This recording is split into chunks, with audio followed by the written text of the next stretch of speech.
Hello friend, क्या हाल है आप लोगों के।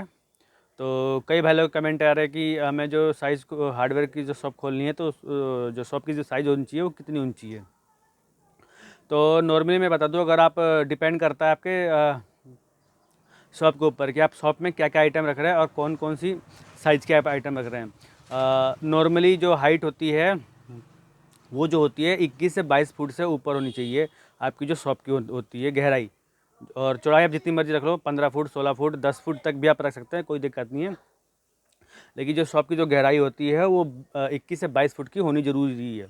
अगर आप हार्डवेयर में अगर आप सभी आइटम रख रहे हो, सैनिटरी वगैरह आइटम रख रहे हो, तो कम से कम 20 से 22 फुट के ऊपर हाइट होनी चाहिए आपकी, तभी आपका काम सही तरीके से चल पाएगा। तो जो प्रॉपर स्पेस होता है कम से कम आपकी जो होती है 20 से 22 फुट गहराई, और चौड़ाई 10 से 15 फुट, 10 फुट तक भी चलेगा। अगर आप आइटम बढ़ाते हैं तो आप 15 फुट, 20 फुट, 25 फुट तक भी चौड़ाई कर सकते हैं, कोई दिक्कत नहीं है। और जो गहराई जितनी मर्जी उतनी कर सकते हैं, कोई दिक्कत नहीं है अगर आप आइटम बढ़ाते हैं तो। अगर आप नॉर्मली बिजली की शॉप खोलना चाहते हैं तो उसमें साइज़ आप 15-20 फुट भी बहुत है, कोई दिक्कत नहीं है। और चौड़ाई 10 से 15 फुट भी बहुत है, यानी 15 बाय 15 का साइज़ हो, कोई दिक्कत नहीं है। तो शॉप की जो साइज़ होती है, इलेक्ट्रॉनिक जो शॉप की साइज़ होती है वो 10 से 15 फुट भी चौड़ाई का लंबा चौड़ाई कर सकता है, कोई दिक्कत नहीं है। अगर आपका काम वगैरह बढ़ जाता है तो आपको एक अलग से स्टोर लेना पड़ेगा। और अगर आपके बगल में स्टोर मिलता है तो और भी अच्छी बात है। अगर आपके पीछे मिलता है थोड़ा बहुत तो भी ठीक है, काम चल जाएगा। लेकिन कोशिश करें कि आप अपने शॉप के बगल में स्टोर रखें। अगर वो आप आइटम बढ़ाते हैं तो ही शॉप वगैरह स्टोरेज वगैरह की ज़रूरत पड़ती है, नहीं तो काम तो वैसे चलता है आपका। जो स्टोरेज वगैरह है आप किस तरीके से रख सकते हैं, उनका जो साइज़ वगैरह है वो किस तरीके का होना चाहिए। तो स्टोरेज जो होता है आपके जो शॉप से 3 गुना 4 गुना होना चाहिए, तभी आपको, क्योंकि जब आपकी शॉप पुरानी होती है तो डिमांड ज़्यादा होती है, क्वांटिटी ज़्यादा रखनी पड़ती है। तो उस हिसाब से आपकी जो स्टोरेज होती है वो कम से कम 3 से 4 गुना बड़ी होनी चाहिए। तो और कभी भी ध्यान दें कि स्टोरेज जो है थोड़ा सा अच्छी क्वालिटी का बना कर रखें, क्योंकि आप वहाँ पे जो सामान स्टॉक करके रखते हैं वो हर तरीके का माल होता है। तो जो बारिश पानी जो से बचा करके रखना पड़ता है, तो उस चीज़ का भी ध्यान रखें। और स्टोरेज जो होता है आप कभी खुले एरिया में ना लें, क्योंकि खुले एरिया में चांस ज़्यादा होता है ख़राब होने का।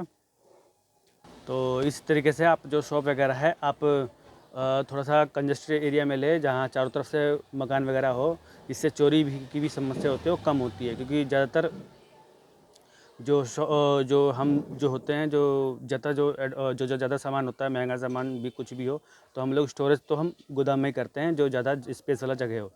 और स्टोरेज की जो स्टोरेज की जो जगह होती है वो करीब अच्छी, अगर आप किराए पे भी ले सकते हैं तो कोई दिक्कत नहीं, किराए पे ले लें। अगर अपना चाहे तो अपना भी ले करके बना सकते हैं, कोई दिक्कत नहीं है। आपके पास बजट है तो आप अपना खुद का प्लॉट वगैरह ले सकते हैं। अगर आपके पास प्लॉट वगैरह खुद का है तो कोई दिक्कत नहीं, फिर तो काम फर्स्ट क्लास चलता है, जिसके कारण आपको काम में कोई भी समस्या नहीं आती है। और अगर आपको किराए पे अगर जगह वगैरह ज़्यादा हो तो भी कोई दिक्कत नहीं है। अगर आपका ना अपना खुद का जगह हो तो भी कोई दिक्कत नहीं है। फिर तो अगर गोदाम की जो स्टोरेज जो होती है वो अगर दूर भी हो तो कोई दिक्कत नहीं है, क्योंकि जो अपने पास जो स्पेस ज़्यादा होता है तो हम जो ज़्यादा ही बिकने वाली जो चीज़ है, क्वांटिटी में जो बिकने वाली चीज़ है, हम अपनी शॉप में रख सकते हैं। और उसके बाद जो एक्स्ट्रा जो होता है, जैसे हमने कभी स्कीम आ गया तो हमने माल कभी ज़्यादा उठा लिया तो सस्ता पड़ गया, सीज़न से पहले अगर ऑफ सीज़न से पहले अगर हमने माल ले लिया तो सामान सस्ता पड़ता है, तो हम एवरेज से ज़्यादा माल उठा लेते हैं। तो हम उसके लिए अगला जो स्टोरेज जो हमारे पास दूसरा होता है वहाँ रख करके हम अपना काम चला सकते हैं। जैसे उस सामान की ज़रूरत अगर अगले महीने पड़े, अगले एक आध महीने बाद पड़े, तो हम इस तरीके के पे इस कंडीशन में हम उस स्टोरेज में अपना सामान रख सकते हैं। तो इसीलिए हमें शॉप वगैरह की जो स्टोरेज वगैरह है वो अपने नियर बाय में लेना चाहिए। अगर आपके शॉप में ही अगर स्टोरेज ज़्यादा हो तो फिर तो कोई दिक्कत ही नहीं है। तो फिर अगला अगर जो ज़्यादा स्टोरेज की जो जगह होती है हम कहीं दूर भी ले सकते हैं, तो भी कोई टेंशन नहीं है। लेकिन हम अगर हार्डवेयर जो शॉप में 70 जो परसेंट जो मार्जिन हो, सॉरी, जो 70% जो सामान है वो हमें अपने आसपास के जगह में ही रखनी चाहिए, क्योंकि जो 70% जो आइटम होते हैं वो रनिंग में ज़्यादा होते हैं, तो हमें वो चीज़ जल्दी ला के देनी होती है ग्राहकों को, क्योंकि ग्राहक जो होते हैं सामान का इंतज़ार बहुत कम करते हैं, नहीं करते जल्दी, तो जिसके कारण हमें ग्राहकों को सामान देने में लेट होता है। और फिर ग्राहक भी सोचता है इस पर ये तो बंदा टाइम लगाता है, तो फिर वो ग्राहक भी आने से पहले हिचकिचाता है जाऊँ कि ना जाऊँ। तो कोशिश करें जो अपनी जो 70% जो सामान है आप अपने आसपास में रखें, और जिससे ग्राहक को आप फटाफट ला करके दे सकें। बाकी जो 30% जो ऐसा सामान होता है जो हम जो समय से पहले, जो सीज़न से पहले जो मंगा के रखते हैं और जो एक्स्ट्रा मंगा के रखते हैं, वो हम अगर दूर भी रखेंगे तो भी कोई दिक्कत नहीं है। 500-600 मीटर दूर पे भी एरिया पे भी रखेंगे तो भी कोई दिक्कत नहीं है, और उससे हमारा काम चल जाएगा। तो कोई टेंशन लेने की ज़रूरत नहीं है। आप कम स्पेस में भी आप काम चालू कर सकते हैं।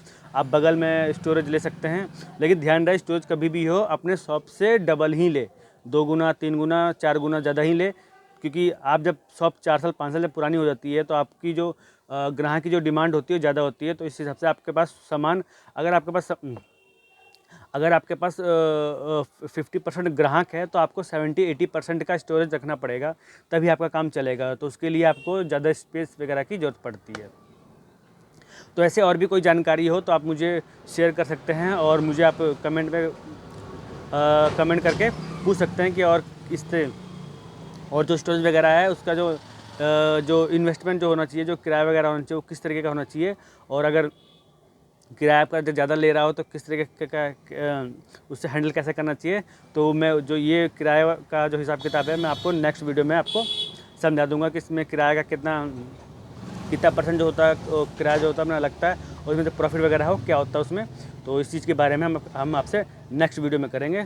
तो आज के लिए बस इतना ही। नमस्कार।